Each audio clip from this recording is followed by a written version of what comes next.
من كيلو ونص لحمة مفرومة عملنا 3 كيلو برجر، سهل جدا وبسيط جدا ومش بياخد اي وقت، وكمان بدون فول الصويا. تخيلوا كده نعمل كل الكمية دي، وكمان سميك ما هوش رقيق، يقضي معانا فترة كويسة كده لحد ما رمضان يجي بالسلامة، وكمان لما يكون احنا مزنوقين في تنظيف رمضان او بنعمل تجهيزات رمضان، فهو سهل جدا وبسيط ومش بياخد اي وقت. يلا بينا نبدأ. بسم الله والصلاة والسلام على رسول الله، خير ما نبدأ به. معانا ده كوباية ونص برغل نقعاه في مية حوالي نص ساعة. طبعا لازم ننقعه شوية عشان يبقى طري شوية. وده كيلو ونص لحمة. هنصفي بقى معانا هنا البرغل الأول من المية خالص خالص، لازم نصفيه.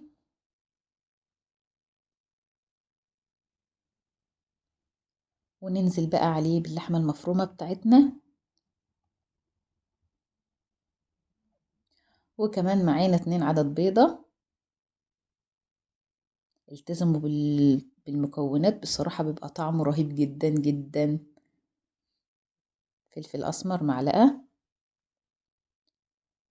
ملح معلقة وشوية كمان، يعني حوالي معلقة ونص. ده بهارات البرجر معلقة ونص برضو. صويا صوص حوالي معلقتين.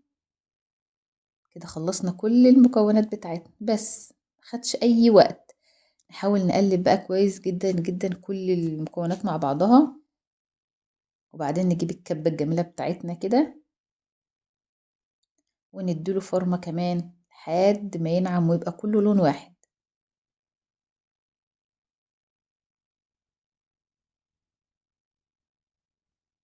لو اول مرة تتابعوني، ده مطبخ سعاد، اشتركوا في القناة وفعلوا الجرس عشان يوصل لكم كل جديد، ويا ريت تحطوا لايك وكومنت حلو منكم كده، صلوا على النبي عليه الصلاة والسلام.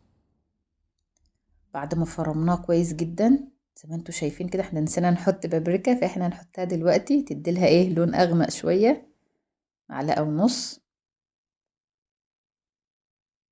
بس كده نبدأ بقى نعجن فيه لحد يعني ايه ما تحسي ان خلاص يعني كل البابريكا اختفت معانا.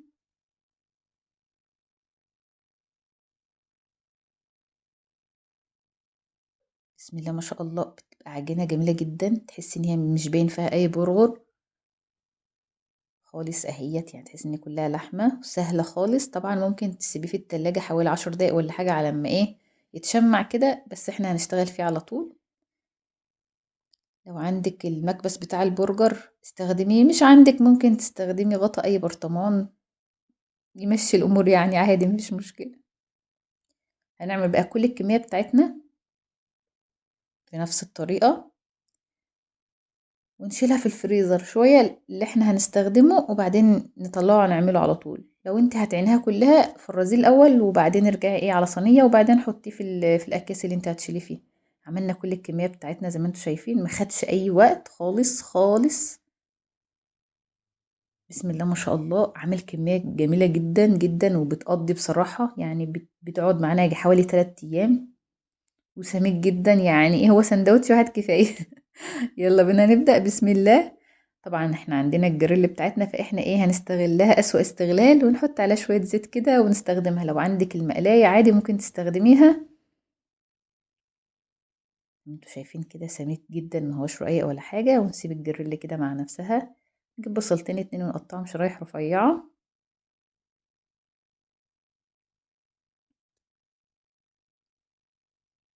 نجيب المقلاية بتاعتنا بقى بعد ما قطعنا البصل،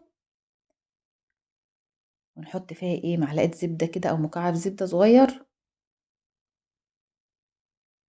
ونكرمل فيها البصل بقى، يعني ايه عشان نعمل سندوتشات جميلة كده زي البصل بتاعنا.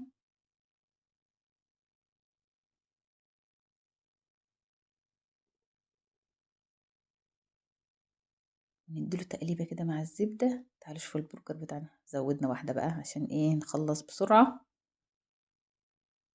شفتوا لونه عامل ازاي، وما كشش ولا اي حاجة، وزي ما هو. تعالوا بقى نحط على البصل معانا صويا صوص معلقة كده صغيرة.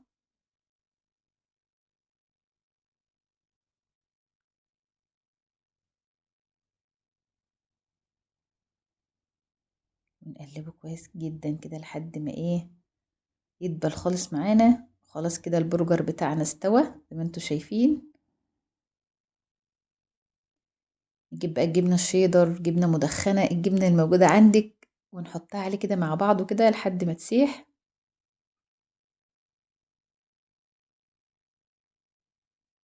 طبعا هو بيبقى لسه سخن، فلما نحطها شوية هتسيح لوحدها.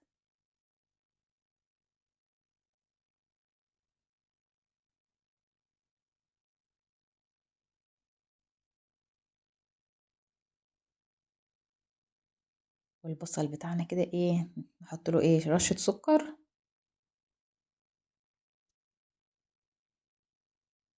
ونقلب كويس جدا، ويلا بقى نجهز السندوتشات بتاعتنا. خلاص الجبنة زي ما انتوا شايفين كده ساحت. هتاكلوا برجر احسن من اللي بره 100 مرة بصراحة. طعمه لذيذ جدا واقتصادي، والولاد حبوه جدا جدا. هنحط العيش كده على الجريل شويه، ولو انت عامله في المقليه برضو نفس الحاجه ممكن تحطيه. احنا عندنا نوعين سندوتشات فاحنا هنستخدمهم الاتنين. هنجيب كاتشب على مايونيز باربيكيو ونقلبهم مع بعض. ونقطع خس وطماطم، خيار مخلل لو عندكم، احنا ما عندناش خيار مخلل. ونمسك بقى كده ونحط بقى ايه كاتشب على مايونيز، ونحط خس، ونحط البرجر بالجبنه بتاعنا وبصل مكرمل. احسن سندوتش هتاكلوه. وطماطم.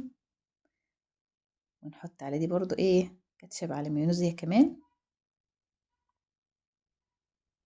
ونقفل كده. ايه رأيكم بقى في السندوتش؟ طبعا هنعمل لهم العيش التاني برضو عشان هم ايه مش معترفين بده برجر، فاحنا هنعمل لهم العيش التاني، بس احنا هنعمل من ده لنا والاطفال من التاني. تعالوا شوفوا كده العجينة من جوه.